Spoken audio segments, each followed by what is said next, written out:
اور راځئ ګلونو واورئ د سرور کونین د مدینې منورې د جانان شقانو واورئ د پیر رضوان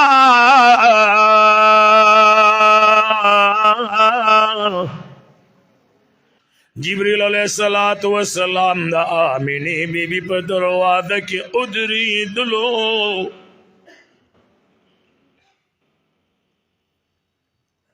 مونږ سره الله ډېر احسانات کړي دي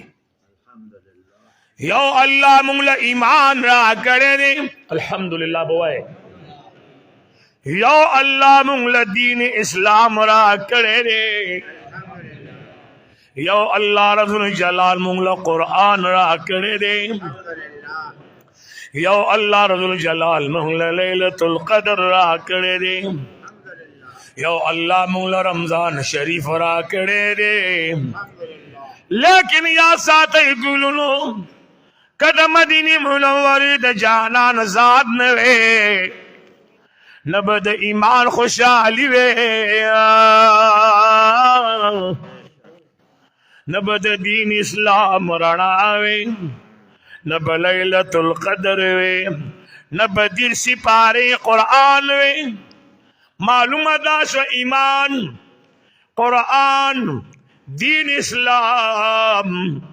لیلۃ القدر چې دا د الله لوی نعمتونه دي د مذهب په حواله باندې دا مونږ ته ټول د مدینې منورې د جانان په صدقه کې ملو شوي دي د دې نعمتونو تعلق د سرور کونین د ذات سره دی دا خبره دې تاسو ته معلومه وي په کومه شپه چې قرآن نازلېږي هغه شپه په عبادت کې څومره غوره ده د زرو میاشتو د عبادت نه هغه شپه چې قرآن نازلېږي کم ځای نه کم ځای ته نازلېږي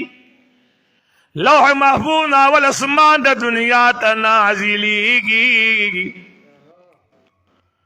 هغه د اوم اسمان نه چې اول اسمان د دنیا ته نازلېږي هغه شپه د زرو میاشتو د عبادت نه غوره ده علماء فرمایي داسې زر لیلۃ القدر د هغه سحر نه لوګې شه په کوم سحر چې د نبیانو امام دنیا ته تشریف راوړلی دی دا وګورئ دا چراغان چې لګېدلي دي دا رڼاګانې دا د هغه سحر یاد تازه کوي چې د سرای پاین خلکو راغی ما سره په دې خوشحالۍ کې شریک شئ زه د محمد رسول الله په محبت کې چراغان کوم دا د سرور کونین سره د مینې اظهار دی جبریل علیہ السلام تشریف راوړلو آواز یې ولګو آمینه رضی الله تعالی عنها راغله جبریل علیہ السلام فرمیل آمینه دا شربت والا او دا اسکا دا شربت والا او دا اسکا د دین سورز وړاندې حضور مبارک به دنیا ته تشریف وروړي د دین سورز وړاندې عبدالمطلب صاحب راغی خپلی بی بی ته وایي ای زما بی بی زما د انګور به کښېنوي دا فاطمه آمینه بی بی به کښېنی او دې ته به خونه وکړي چې زما زوی وفات شوی د عبدالله صاحب ځوان زلمی زوی مې وفات شوی دی او د هغه لا شپږ میاشتې نه دي شوي او تا په ځان باندې داسې خوشبو لګولې ده چې حرم کې خلک د کعبې نه طواف کوي نو خوشبو ستا د کور نه راځي نو ته دې انګور ته ووایه چې دا دومره تیزه خوشبو نه لګوي عبدالمطلب صاحب ته خپله بیبي څه وایي واورئ وی خاونده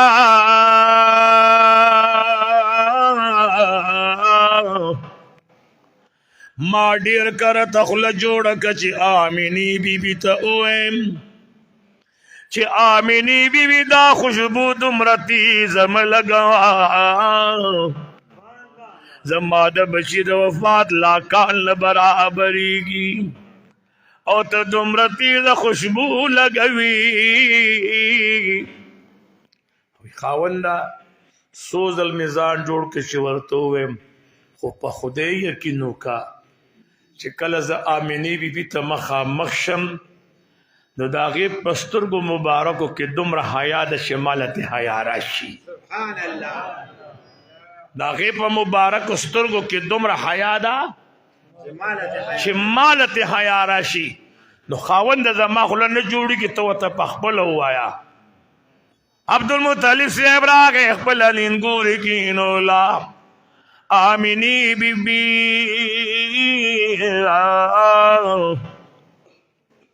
دا خوشبو تا کم ځای نه راوړې ده کم دکان کې میلاویږي کم بازار کې میلاویږي دومره تیزه خوشبو هغه وله جواب ورکړي چې بابا ما خو نه دکان لیدلی دی نه مې بازار لیدلی دی نه مې د خوشبو دکان لیدلی دی خو بابا چې دا ته کومه خبره کوي نو دا رښتیا دي زما د دې بدن نه چې دا کومه خوشبو پورته کېږي نو دا ما خوشبو نه ده لګولې زما وجود ته د نبیانو امام راغلی دی خلیل خان په چاله کې وبرو معافي غواړم خفه نه شئ زما وجود ته د دوو کونو سردار راغلی دی آمینه وی فرمایي چې کله ما دا خبر اسخر بابا ته وکړه نو اسخر بابا زما نه پاسېبا یو ته بابا اوس پاسم اوس کېنه چې نورې خبرې هم درته وکړم ته زما د خوشبویۍ غم کوي کله نه چې د نبیانو امام زما غېږ ته راغلی دی زه د شپې پړونه په سر کما او چې د کعبې حرم ته کوشما ماله د کعبې نه اواز راځي اے د امام د نبیانو د امام مور پتا دي سلام وي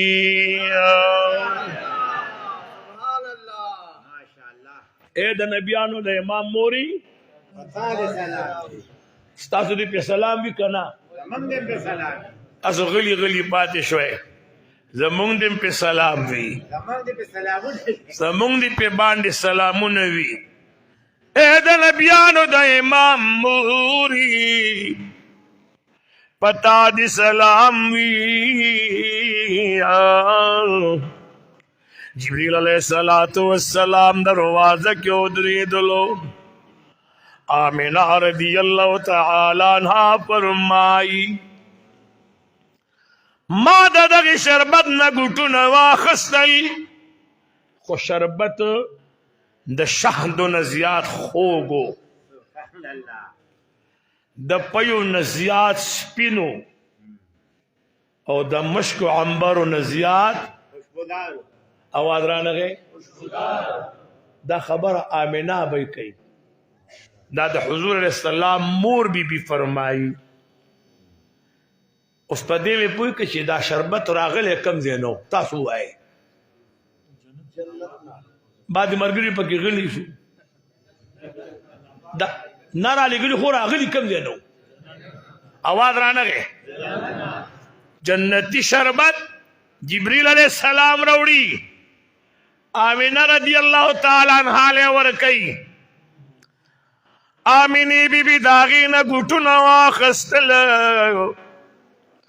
بیا جبریل علیہ السلام نار لگئی اظہر یا خاتم النبیین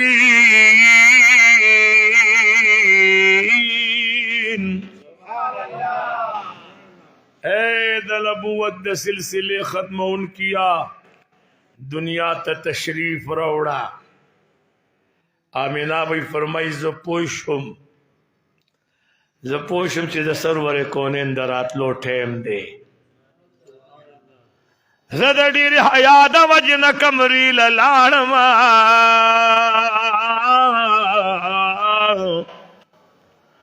خو چې زه کمرې ته ننوتلمه نو د ما په کمره کې څلور زنانه ما سره میلاو شولې.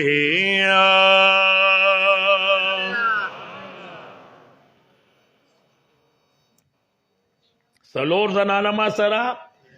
میلاو شوي. ګوره زه د امینې ابۍ د خولې خبره کوم ښه.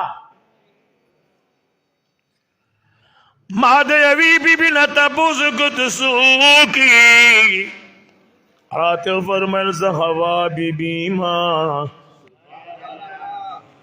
دویمې نه مې تپوس کو ته څوک یې؟ هغې وفرمیل زه مساره بیبي ما. څلورمې نه مې تپوس کو ته څوک یې؟ وی فرمیل زه آسیه بیبي ما. ما ورته وی زنانو څنګه راغلي یئ؟ دی په جواب کې وویل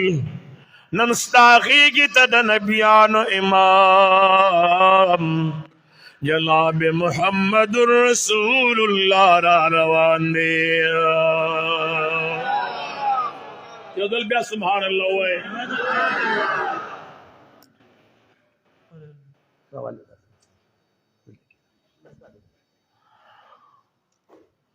ستا غېږ ته نن د نبیانو امام را روان دی. آمینه بی فرمای د اسمان نه یو پرده را ځوړنده شوله. زما په دې کمره کې مارغان والوتل. سپین رنګ والا مارغانو د زمرودو مخوکې وي. زما په دې کمره کې والوتل. ناګهانه د اسمان د جانبه یو پرده راغله. هغه پرده زما نه ګیر چاپېره شوله. یو دم مې په غېږ کې پړک رڼا شوله. پکار چې ټولو خو سبحان الله ویلې وې. یو دم مې په غېږ کې پړک رڼا شوله. خو رڼا دومره ښایسته وه چې د مشرق نه تر مغربه دا ملک رڼا کو. د مشرق نه تر مغربه. آمینه رضی الله تعالی عنها فرمایي زه په خپله کمره کې ناست ما چې ما نظر واړولو د شام د بادشاهۍ محلات ما د عبدالله صاحب د کوټې نه ولیدله. ما د خپلې کمرې نه د شام د بادشاهۍ محلات ولیده. تر دې پورې چې د شام په دې کوڅو کې د سبا ټیم و د اوښانو قافله روانه وه. هغه قافله هم زما په نظر راغله. هغه هم زما په نظر راغله. سبحان الله. هر مې دې پورې کو. آمینه رضی الله تعالی عنها فرمایي ما بی خپل بچې غېږ کې راخلمه. زما د غېږ د راتلو نه وړاندې سرور کونین زما د غېږ نه کوز شوی دی. څه ګورم چې لاندې په ځمکه باندې د الله رب الجلال په دربار کې سر مبارک په سجده باندې ښودی دی. لومړی شپې ته وګوره او د رسول الله مبارک سجدې ته وګوره. لومړی شپې ته وګوره او د رسول الله صلی الله علیه وسلم سجدې ته وګوره. مونځ کول او روژه نیول د دې دپاره درې خبرې شرط دي. څو خبرې؟ یو دا چې نابالغه باندې مونځ نشته. په نابالغه روژه نشته. شته پې دویم په لیوني باندې مونځ او روژه نشته چې لیونی وي نو په هغه مونځ او روژه نشته دریم چې مسلمان وي اوس په دې خبره باندې ځان پویول پکار دي چې د مدینې منورې جانان په اولنۍ شپه باندې سجده لګوي دا د عامو ماشومانانو غوندې نه دی عام ماشوم چې دنیا ته راوي ځان سره بالماضي راوړي یعنی ځان سره دومره بالماضي راوړي چې دا مور د مازه او داسه نه وباسي تر ډېرو ورځو پورې بیا مونځ اواز رانغی مور بیا مونځ روژه نشي نیولی د بچي په پیدایش باندې ابۍ دومره بالماضه شوه چې دا د مانځه قابله نه شوه یو آمنه رضی الله تعالی عنها فرمایي چې یو زه هغه مور یم چې د سرور کونین په پیدایش زما په مانځه کې فرق نه دی راغلی زما په مانځه کې فرق نه دی راغلی یعنی سرور کونین تاجدار حرم سره بالماضي نه و راغلی پاک ساک زما د هغې نه پیدا شوی دی تر دې پورې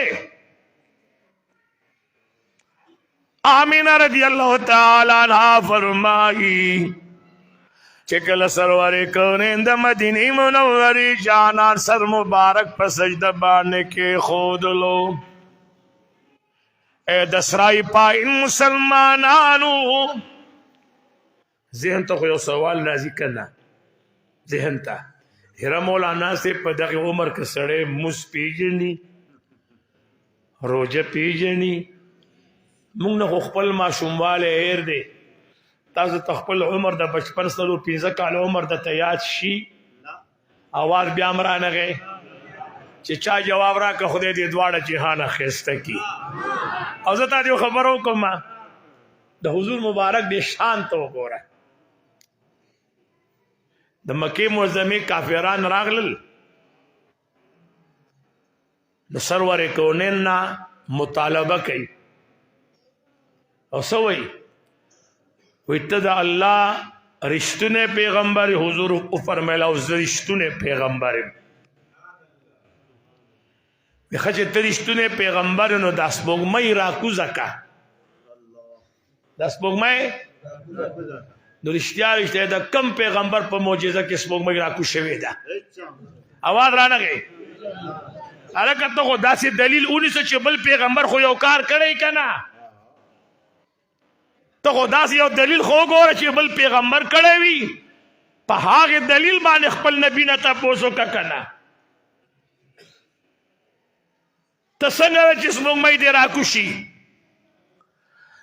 سوار کونین د مدینې منورې جانان د الله رب الجلال په حضور کې لاسونه پورته کوي سرور کونین دعا غواړي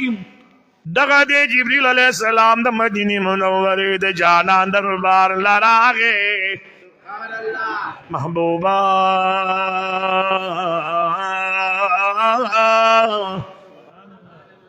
رب العزال فرمایي چې څه د خوښې تا ته اجازت دی تاجدار حرم چې سپوږمۍ ته اشاره وکړه نو سپوږمۍ کم طرف ته راله تاسو ته تر اوسه پورې چې دا پته هم نشته که نه اواز رانغی تاسو پته نشته دی مولانا صاحب سپوږمۍ راغلې ده 2 ټوکړې راغلې ده 2 ټوکړې راله ځمکې ته د سرور کونین تاجدار حرم جناب محمد رسول الله صلی الله علیه وسلم سلامۍ راغلې ده نن سبا خو میډیا دومره تیزه شوې ده د حبیب خټک صاحب او اسرار صاحب دي الله دې د حبیب خټک صاحب دا بچی سره ستاسو د بچو بې وټه روخي امین پې ووایې الله دې د دا بچي به وټه روح کی څلور بچي په دې مرض مړ دي او دا بل په هسپتال کې دي الله دې د دې محفل په خاطر ولا شفا ورکړي تاسو د ټولو د خدای دین او دنیا دواړه خسته کی امين سیس ترقیو کا سیاست ترقیو کا جی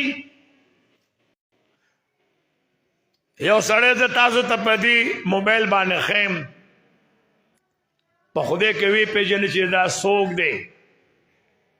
د چې پیژنې نه نو نوم به څه درشي دې ته د میډیا تیزوالی نه وایي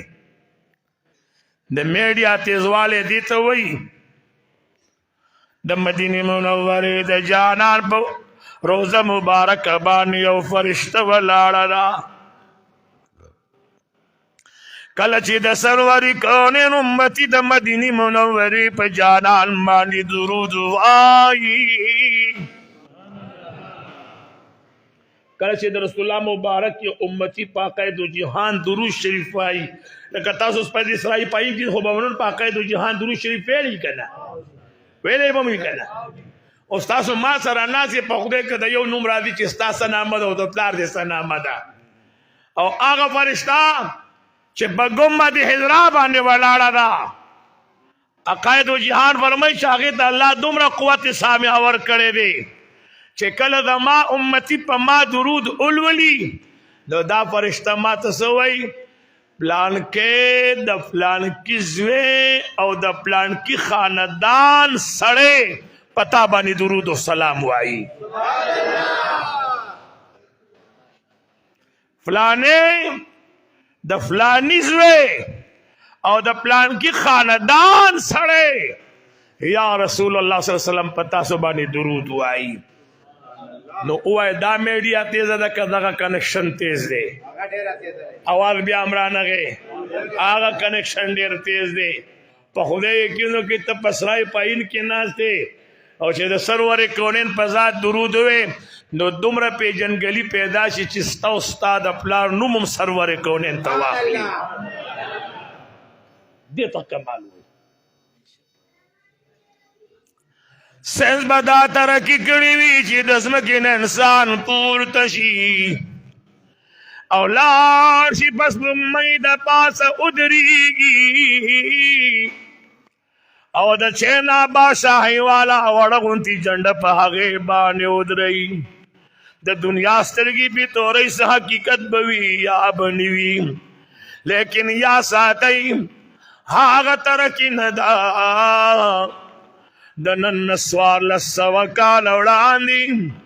د نن زمانې ساینسدان سپوږمۍ لخیږي او 1400 کاله وړاندې دغه سپوږمۍ د مدینې جانان سلامۍ لسمکې لراغي دې ته ترقي وایي ترقي دې ته وایي په خبره باندې پوهېږئ الله نبیانو له شان ورکړی دی الله نبیان الله الله دې ستاسو دین او دنیا دواړه ښایسته کړي نعرہ تکبیر اللہ اکبر نعرہ رسالت یا رسول اللہ شان مصطفی زندہ باد متوجہ شه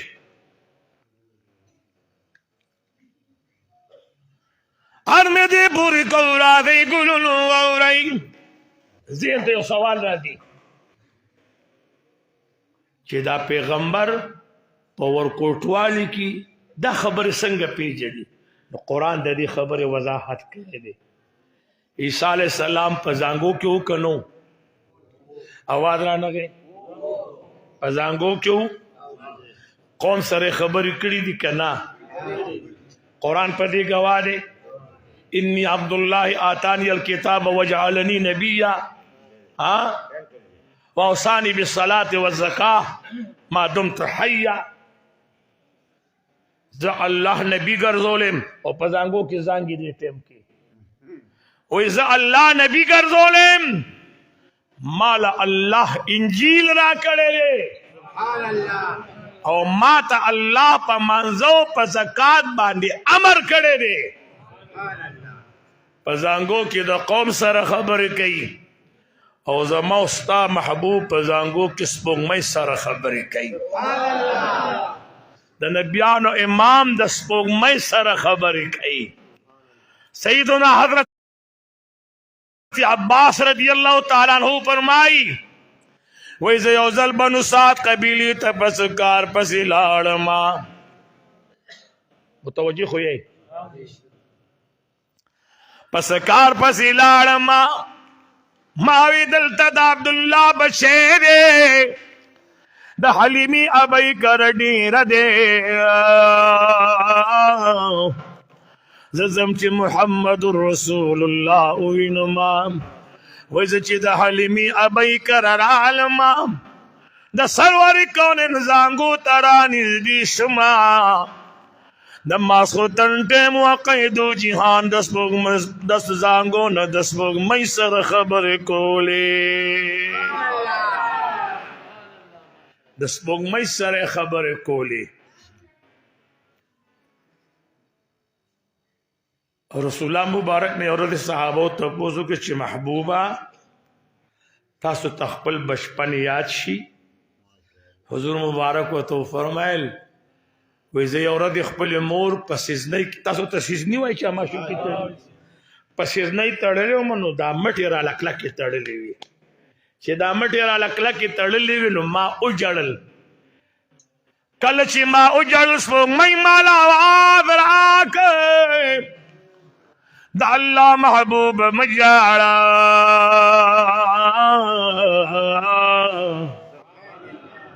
سپوږمۍ مال آواز راکړه چې د الله محبوب مجاړه.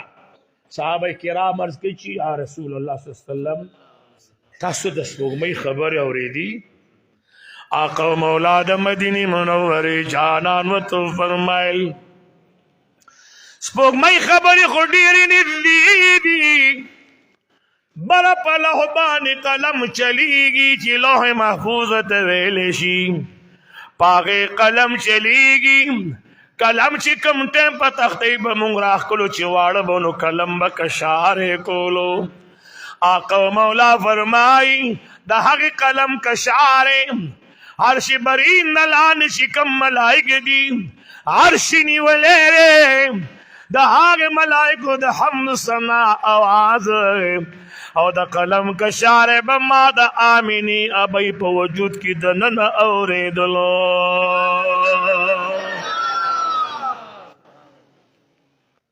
الله اکبر. او دا حقیقت تے دا حقیقت تے حضور السلام فرمائی پاول اسمان دا فرشتو دومره حجوم دے څومره حجوم دے د یو لیش په مقدار خالی ځای نشته د یو لیش په مقدار خالی ځای نشته نو د ډیر بوج د وجې نه کله کله اسمان فریاد کوي یعنی هغه چنګار چونګه چې سیز باندې او کوټه باندې چې ګرځي په خوا به کوټې وي هغه لاړو به آواز کوو که خیال به دې کوو. حضور السلام فرمایي چې په دې اسمان فرشتې ولاړې دي نو د ډېر بوج د وجې نه اسمان کله کله کړچارې کوي او تاجدار حرم فرمایي چې د اسمان دغه کړچارې زه اورم دا وایي زه اورم ځکه ابن ماجه حدیث مبارک دی سوار کونین دا مدینی منوری جانان فرمائی انی ارا ما لا ترونا و اسمع ما لا تسمعون.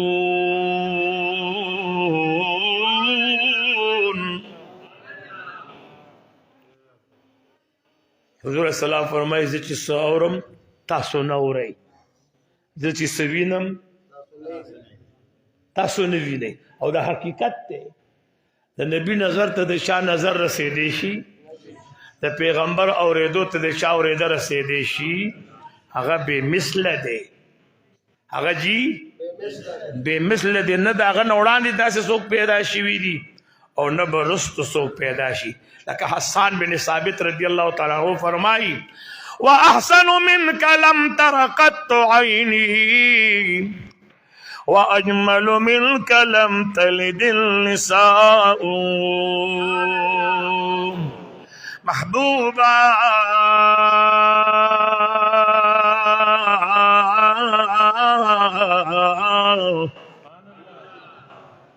زما زما سترګو ستا غوندې ښایسته نه دی لیدلی سبحان الله دا خبره څوک کوي حسان صحابي دی د سرور کونین او عقاید جهان به کله چې دعا کوله اللهم ایده بروح القدس دا شانتی دا یا الله د حسان بن ثابت مدد وکا په جبريل علیه السلام باندې د د سره په شعر او شاعرۍ کې الہ العالمین جل جلاله د جبريل علیه السلام په ذریعہ باندې د سره سوکا د سره مدد وکا حسان بن ثابت هغه صحابي دی اے د سرای پاین مسلمانانو ما سره هغه الفاظ نشته چې زه پې ستاسو شکریا ادا کړم چې تاسو نن دومره په مینه راغلي یئ دومره په محبت راغلي یئ عاشقان راغلي تالاش نه زموږ ښایسته ښایسته ګلونه ډاکټر صاحب سره د خپلو ملګرو او ما ورته هلته پیغور ورکړو مې ګورې صاحب ډاکټر صاحب خلیل خان دله سره د ملګرو راغلی دی او سره د ملګرو به ولاړ دي سړی راغلی دی جي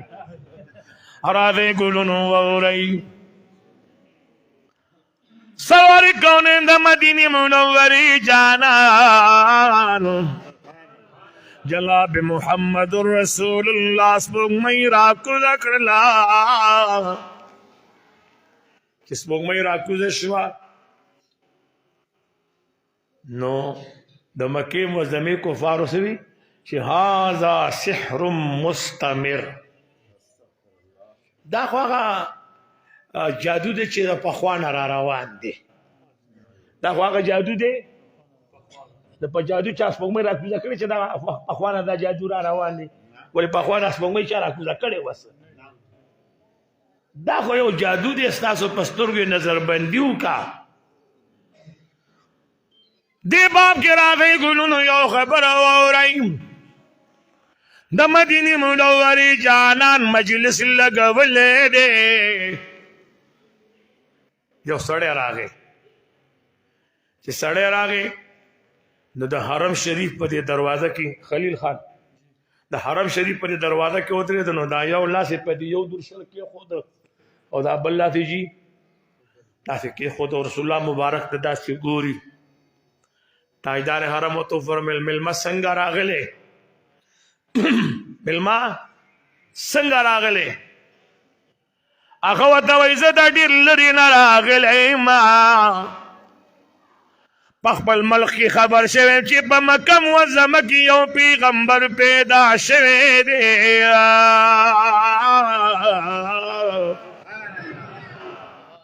زه دله راغلی نو ما ته یو معجزه وښایه ما ته خپل یو کمال وښایه نو تاجدار حرم ورته وفرمیل که دا نور تپوسونه کوي نو خیر دی خو زه نه یم پېژندلی نو زما او ستا خو زړه پېژنګلي ده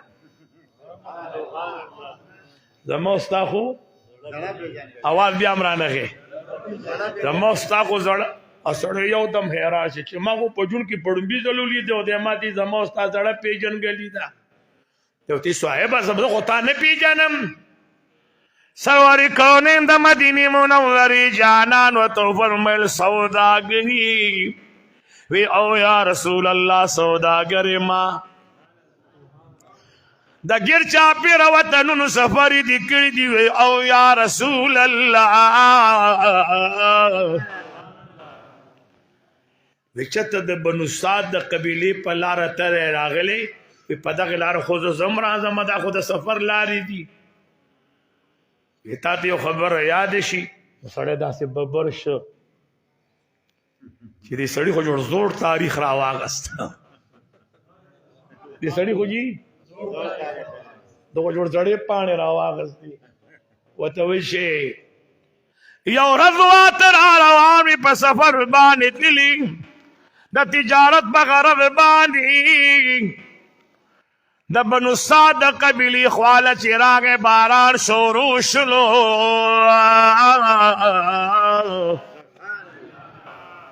دا باران دومره تیز و چې یو دم اوبه پرېوتې د دې غرونو نه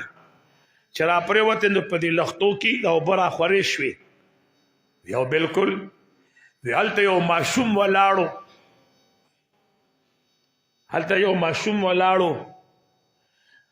او د اوبو نه بل طرف ته د هغه بیزې ولاړې وي نو دا مېلمه ورته وایي چې هغه ماشوم خو زما یادېږي داسې یو ماشوم و د اوبو خواته ولاړو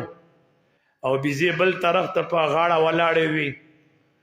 نو ما هغه ماشوم په اوږو واغسته او د اوبو نه مې پورې ویسته تاجدار حرم ورته وفرمیل صاحب هغه زه وما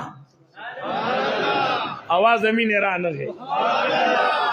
صاحب خفه نشي هغه زه وما زه د څلورو کالو ما د حلیمې ابۍ ګډې سره ولې خدا راته ووایه چې ته په کوم غرض باندې راغلی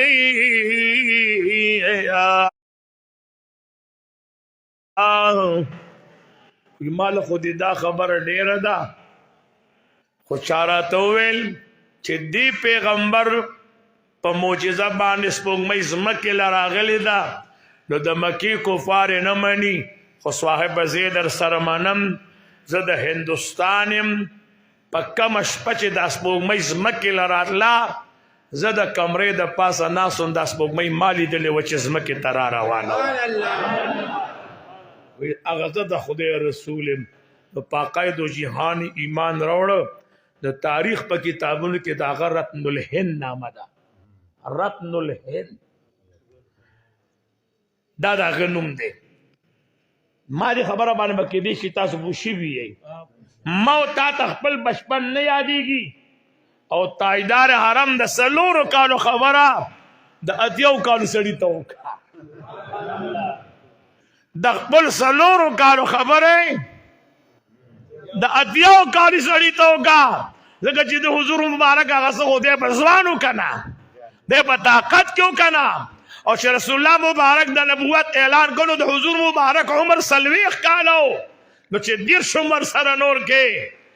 هغه زلمي ته خپل خبره یاد نه وه هغه د 10 کالو سړي ته خپل خبره یاد نه وه او د نبیانو امام ته خپل خبره یاد وه اصل کې دا خلق لوی خلق دي د دې انتخاب الله کړی وي دا بتا ته په نظر باندې ورکوټ ښکاری خدا وی ډیر لوی سړی ګوره په دې ملک کې څومره مخلوق پیدا شه په خبره باندې پوهیږئ ماحول کې څه چینج راغی چېرته امن راغی جواب راکوئ چې څوک جواب راکوي خدای دې دین او دنیا ښایسته کړي د معاشره کې امن راغی سکون راغی حیا ډېره شوه که حیا لاړه عزت ډېر شه که لاړه مشر کشر پهچان ډېر شه که ختم شه د پلکونو خلق پیدا شه خو معاشره رنځوره ده یو داسې شخصیت دی چې د ده په راتلو باندې پرېوتې معاشره راوچته شوې ده هغه خلق چې د یو بل سره دشمنانو هغه په یو بل باندې داسې مین کړله چې د هغې په محبت باندې د الله رب جلال کلام ګواه دی آمینہ رضی اللہ تعالی عنہ فرمائی ما حضور علیہ السلام غیب کی راغست نو د مدینه منوره جانان گتا مبارک آسمان تا پور تکا سر سجدی نه روچت ک او گتا مبارک آسمان تا پور تکا اللہ اکبر کبیرا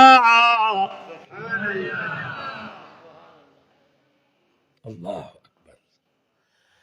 الحمد لله حمدا كثيرا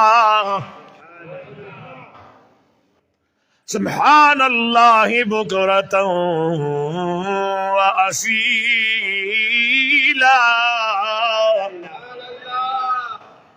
د الله د رضا لپاره ټول سبحان الله وایه.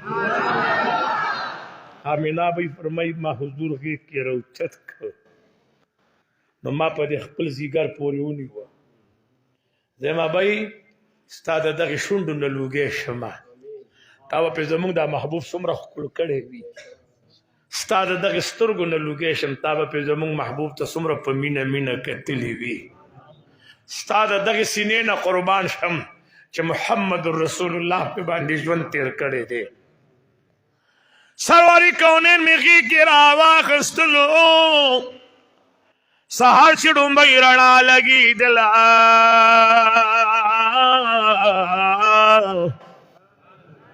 دروازه وټکېده چې دروازه وټکېده آمینه بی ما حضور مبارک کټ کې واچو دروازې لرالم. ما ورته صاحبه تا ته پته نشته چې دا د عبدالله صاحب کور دی. څوک چې سهار وختي راغی هغه ولا آواز ورکوي بچی زه د اصغر بابا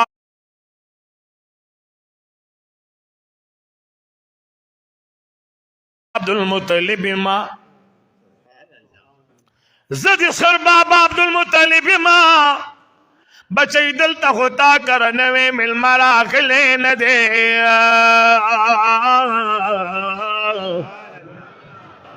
نوی مېلمه خو نه دی راغلی. آمینې بیبي ور لرې که ما طرف ته متوجه یې نو بابا زما د دې زوی زیری چا درکړ زما د دې زوی زیری چا درکړ هغه ورته ویل لورې زه په حرم شریف کې ولاړم ما د الله رب الجلال کور کعبې مبارکې ته کتل ناگهان کعبې مبارکې ټالی وهلي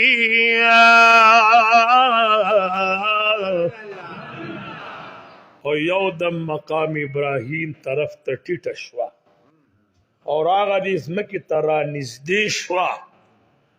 ما سره غم پیدا شو چې مولا خیر زه چې کعبې مبارکې له نږدې ورغلم نو ما له د حرم شریف نه آواز راغی چې عبدالمطلبه ګبراویږه ما